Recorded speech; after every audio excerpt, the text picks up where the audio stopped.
Welcome to K-Catalog.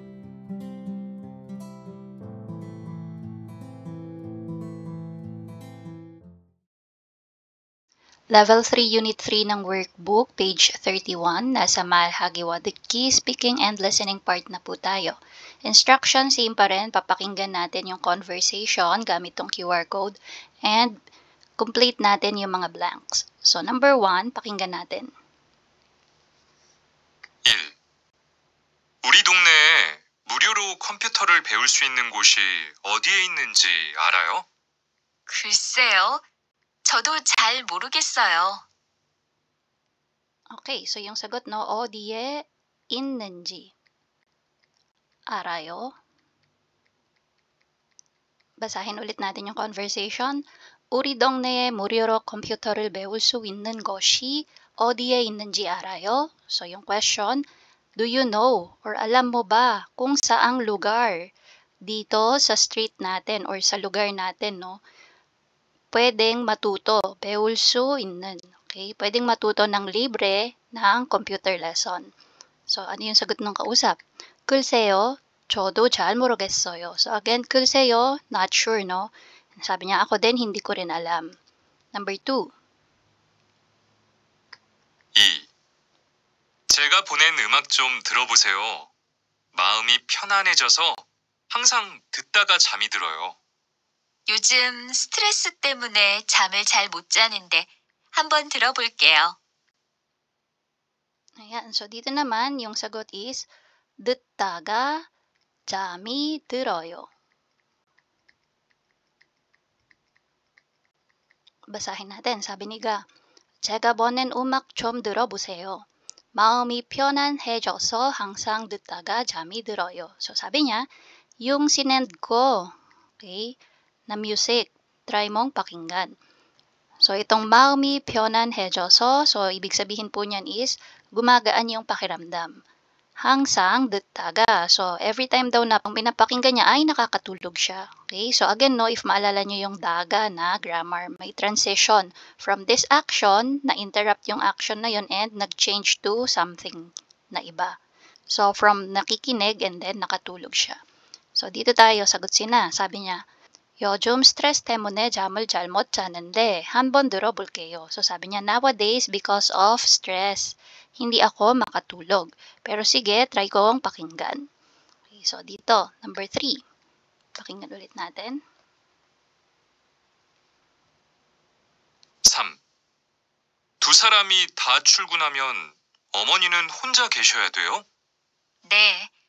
어머니가 연세가 많으신데 혼자 계셔서 걱정이에요. 시청이나 구청에 노인 돌봄 서비스를 신청할 수 있으니까 알아보세요. Ayan, so dito, 노인 돌봄.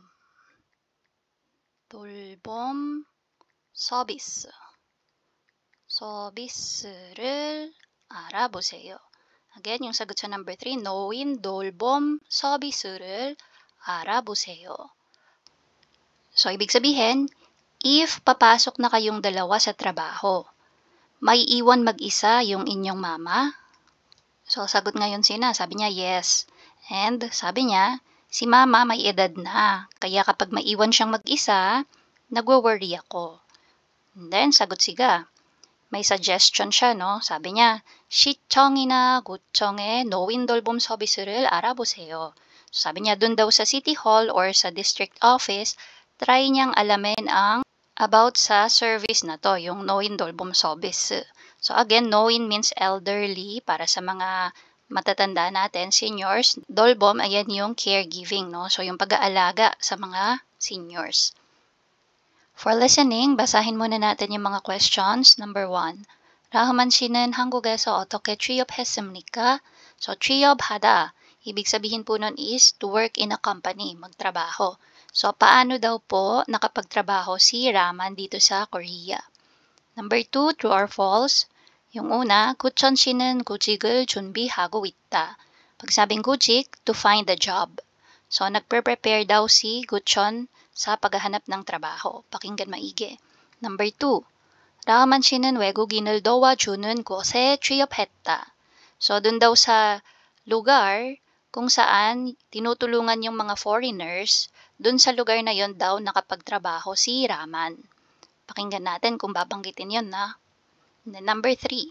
라만 씨는 한국어와 컴퓨터를 무료로 배웠다. Si Raman daw ay nakapag-aral ng libre ng Korean language and computer class. Now, pakinggan natin. 라흐만 씨, 제가 요즘 취업을 준비하고 있는데 한국에 와서 어떻게 취업했는지 얘기해 줄 수 있어요? 그럼요. 제가 사는 동네에는 외국인을 도와주는 곳이 많아서 매일 상담을 받았어요. 거기가 어디예요? 외국인 근로자 센터나 외국인 복지관 같은 곳이에요. 다문화 가족 지원센터에서도 구직 상담을 받을 수 있고요. 아, 우리 동네에서도 본 것 같아요. 구직 상담 말고 여러 가지 생활 상담도 받을 수 있고 한국어나 컴퓨터 같은 것도 무료로 배울 수 있는 곳이 많으니까 알아보세요. Okay, so ang gagawin natin, pakinggan natin ng isang beses. Tapos, sasagutin natin. And then, papakinggan ulit natin ng isa pa. Pero yung second time na makikinig tayo, per sentence, ihihinto ko siya, no? Para mas maintindihan natin kung ano yung sinabi and saan nanggaling yung sagot natin. So, dito muna sa number 1. Ang sagot natin dyan is, 매일 상담을 받았습니다. So, dito, nilagay ko lang, no, 구직 상담. Specific na about sa paghahanap ng trabaho. Yung consultation na nire-receive niya daw every day. So, sagot natin dyan is, 라흐만 씨는 매일. So, yung 구직, ayan, finding a job, and then 상담. 구직 상담을 받았습니다. Dito tayo sa true or false. Number 1, 구촌 씨는 구직을 준비하고 있다. So, nagpre-prepare ba si Guchon para sa kanyang paghahanap ng trabaho? Correct, no? So, yung unang note ko, ito siya. Sabi ni Guchon, 취업을 준비하고 있는데, sabi niya. So, circle tayo dito. And then, number 2, 라만 씨는 외국인을 도와주는 곳에 취업했다. So, nabanggit po ba na doon siya nagtatrabaho? Hindi nabanggit. Binanggit yung mga places kung saan pwedeng makareceive ng consultation si Guchon. And yun nga yung sinabi ni Rahaman na punta ka sa lugar kung saan tinutulungan nila yung mga foreigners. Tapos binanggit niya yung mga example. So, babalikan natin yun later, no? Papakinggan ulit natin. Then, number 3. 라흐만 씨는 한국어와 컴퓨터를 무료로 배웠다. So, binanggit itong part na to na pwedeng mag-aral ng computer and Korean language for free. Pero, hindi binanggit na nag-aral si Raman. Okay? So, or hindi sinabi kung na-take niya ba yung libre na service na to. So, X din po ito. Pakinggan po ulit natin per sentence naman this time. 라흐만 씨, 제가 요즘 취업을 준비하고 있는데 한국에 와서 어떻게 취업했는지 얘기해 줄 수 있어요? Okay, so sabi niya, no, Raman shi, 제가 요즘 취업을 준비하고 있는데. So, yun yung part na kinuha natin yung sagot sa number 1, true or false dito sa baba. So, sinabi niya, no, 준비하고 있는데, 취업을 준비하고 있는데. That's why, circle yung sagot natin dyan. So, nag-prepare nga daw siya for finding a job and then, tinanong niya, no, si Raman kung pwede daw ba niyang ikwento ano yung ginawa or paano yung ginawa niya para makapagtrabaho dito. So, ano yung sagot ni Raman? 그럼요. 제가 사는 동네에는 외국인을 도와주는 곳이 많아서 매일 상담을 받았어요. Yan. So, dito naman sa sagot ni Raman natin kinuha yung naging answer natin sa number 1. Sabi niya, 그럼요. So, ibig sabihin, oo naman. So, kukwento nga daw niya paano yung ginawa niya.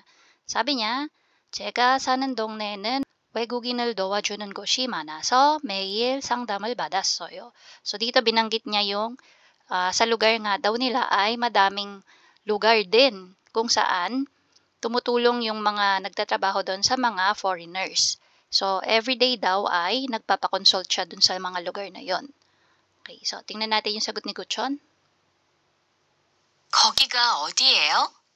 Sabi niya, 거기가 어디예요? Saan yung lugar na yon? Sagot si Raman. 외국인 근로자 센터나 외국인 복지관 같은 곳이에요. 다문화 가족 지원센터에서도 구직 상담을 받을 수 있고요. So, sabi niya, no, 외국인 근로자 센터 나 외국인 복지관 같은 곳이에요. Binanggit niya yung dalawang example ng mga lugar na yon. Sabi niya, dun nga daw sa Foreign Worker Center or 외국인 복지관. So, Foreigner Welfare Center. So, sa mga ganong klaseng lugar daw. Also, dinagdag din niya na sa mga multicultural family center din daw, pwedeng magpa-consult about sa pagtatrabaho. Okay, so anong sagot ngayon ni Kuchon? 아, 우리 동네에서도 본 것 같아요. Sabi niya, 우리 동네에서도 본 것 같아요. Parang nakita ko din yan dun sa lugar namin. So, sinasabi niya kay Raman, no, parang may ganyan din sa lugar namin. So, sagot si Raman. 구직 상담 말고 여러 가지 생활 상담도 받을 수 있고 한국어나 컴퓨터 같은 것도 무료로 배울 수 있는 곳이 많으니까 알아보세요. Ayan, so sabi ni Raman, ku직 상담 말고, so kahit hindi daw about sa paghahanap ng trabaho, 여러 가지 생활 상담도 받을 수 있고. Sabi niya, may iba't ibang klase din daw ng consultation na pwede nilang i-offer doon about sa pagtira dito sa Korea. 한국어나 컴퓨터 같은 것도 무료로 배울 수 있는 것이 많으니까 알아보세요. So itong last part, sabi niya, binanggit niya na meron din daw mga libreng lesson nga ng Korean language and computer class. Again, libre. Kaya, sinasuggest niya na try na alamin about that. Doon natin kinuha yung sagot na number 3 is X. Bakit? Binanggit niya na marami pero hindi niya binanggit na siya mismo is tinake niya yung free service na yon. Okay? And then sa number 2, X din, wala ding nabanggit na nagtrabaho siya sa lugar kung saan tumutulong yung mga nagtatrabaho doon sa welfare sa mga foreigners. Okay? So, yan po yung ating listening part. And that's it. If you find this video helpful, please hit the like, share, and subscribe button. So I still hope to see you in the upcoming videos, and again, thanks for watching.